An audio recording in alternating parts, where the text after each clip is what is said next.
हरियाणा विधानसभा चुनाव में प्रचार के दौरान सभी दलों ने चुनावी माहौल को अपने पक्ष में करने के लिए पूरा जोर लगा दिया है। कांग्रेस पार्टी के स्टार प्रचारक और लोकसभा में नेता प्रतिपक्ष राहुल गांधी ने चुनाव प्रचार खत्म होने तक यात्रा जारी रखी है। राहुल गांधी ने प्रदेश में 15 लाख ऐसे वोट पर खास फोकस किया है जो जाति और मजहब से परे माने जाते हैं। इन वोटर्स को कांग्रेस के पक्ष में करने के लिए राहुल गांधी ने गारंटी भी दे दी है। यही वजह है कि अब उनकी गारंटी के चलते बीजेपी मुसीबत में फंसती दिखाई पड़ रही है। राहुल ने कह दिया कि हम सामाजिक सुरक्षा के लिए पुरानी पेंशन योजना को फिर से लागू करेंगे। कांग्रेस पार्टी को उम्मीद है कि पुरानी पेंशन बहाली का दांव कांग्रेस के पक्ष में सरकारी कर्मचारियों और उनके परिजनों रिश्तेदारों में वोट बटोरने में कारगर साबित होगा। इतना ही नहीं, कांग्रेस नेता प्रियंका गांधी, वाड्रा भूपेंद्र हुड्डा, दीपेंद्र हुड्डा सहित पार्टी के तमाम नेताओं ने अपनी रैलियों में ओपीएसजी दे दी है। आपको यह भी बता दें, हरियाणा में पूरा पेंशन बहाली एक बड़ा चुनावी मुद्दा है। दोनों प्रमुख दल, चाहे बीजेपी हो चाहे कांग्रेस हो, इस मुद्दे पर अलग मत रखते हैं। जहां कांग्रेस पार्टी ने अपने चुनावी घोषणा पत्र में पुरानी पेंशन देने की घोषणा की है, वहीं बीजेपी की राज्य इकाई और विधानसभा चुनाव लड़ रहे उम्मीदवार ओपीएसजी में। हालांकि यह नेता इस मुद्दे पर यह कहते अपना पल्ला झाड़ते हैं कि केंद्र सरकार का यह मामला है। केंद्र ने पिछले दिनों ओपीएसपीएल पर अब यह यूपीएस लगाई गई है।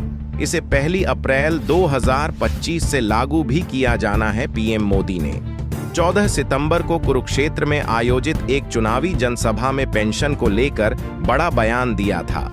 उन्होंने कहा था कि कर्मचारियों के हितैषी बीजेपी सरकार नई पेंशन स्कीम लेकर आई है।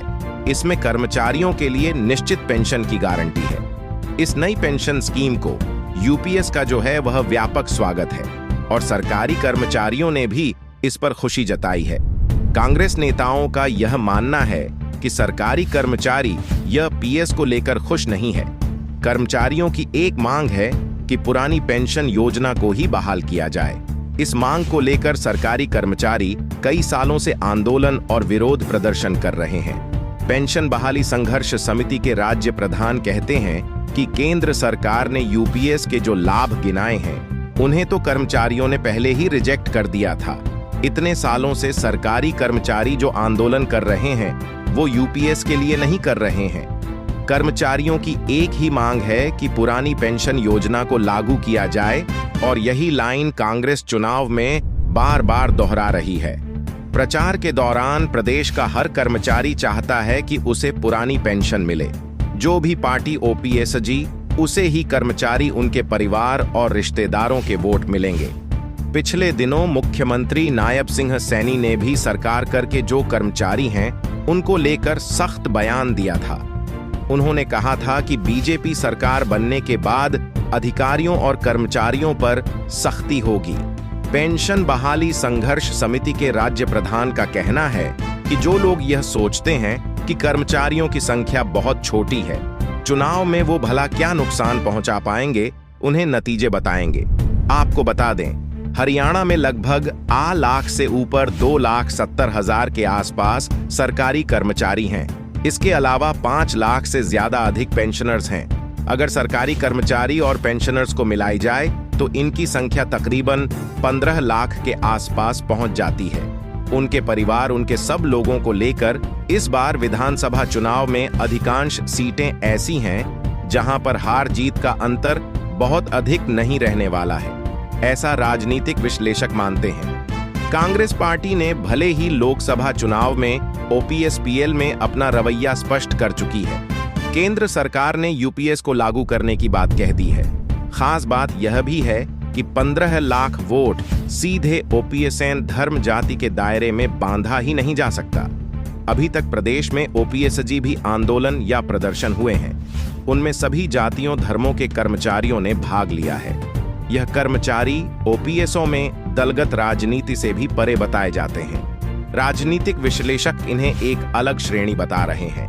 हरियाणा विधानसभा चुनाव प्रचार के दौरान राहुल गांधी और प्रियंका गांधी ने सरकारी कर्मचारियों को साधने में कोई भी कसर नहीं छोड़ी है। राहुल गांधी अपनी रैलियों में कह रहे हैं कि हम सामाजिक सुरक्षा के लिए पुरानी पेंशन योजना को दोबारा बहाल करेंगे। इतना ही नहीं, अग्निवीर योजना को खत्म करने की बात भी कही गई है। राहुल ने यह भी कहा कि अग्निवीर योजना इसलिए लाई गई है क्योंकि केंद्र सरकार अग्निवीर को पेंशन नहीं देना चाहती। इस बयान पर गुरुग्राम के बादशाहपुर में एक जनसभा को संबोधित करते हुए केंद्रीय गृह मंत्री अमित शाह ने कहा था कि राहुल बाबा झूठ बोलने की मशीन है। अग्निवीर योजना सेना को जवान रखने के लिए बनाई गई है। हरियाणा सरकार और भारत सरकार अग्निवीर को पेंशन वाली नौकरी देगी। अब देखना यह है कि राहुल गांधी के इस दाव से पेंशनर जो है या पेंशनधारी जो हैं, उनकी बात करके या उन पर दाव खेल के राहुल गांधी और कांग्रेस को हरियाणा में कितना फायदा मिलेगा। अगर आप ये वीडियो